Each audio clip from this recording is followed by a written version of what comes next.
देखो चरितर हम बानी पवित्र जनी देखो चरितर हम बानी पवित्र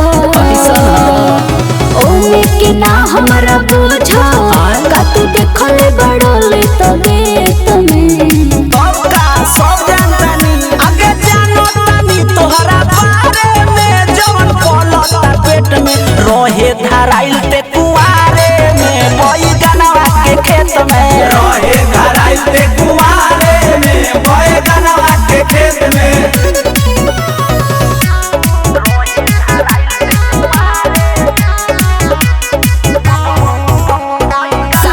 रिकॉर्डिंग स्टूडियो लालगंज वैशाली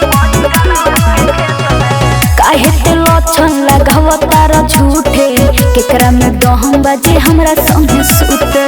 कहतानी जवन बतिया हो साचे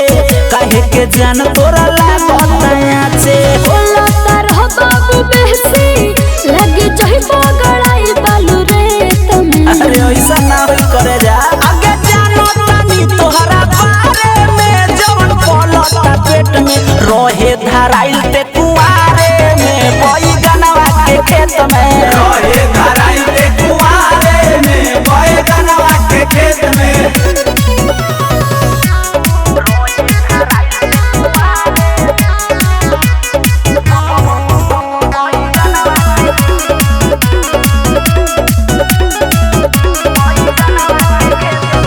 सर सवरिया रे जवान परदेसी काहे के बोलता रो इतना तू बेसी जानतानी तोहरा बारे में गोरिया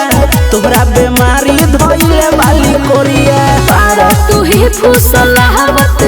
नहीं आई बतूरा चपेट में अरे आवे के परी आगे जानतानी तोहरा बारे में जवन पलता पेट में रहे धराइल ते कुआरे में बई गनवा के खेत में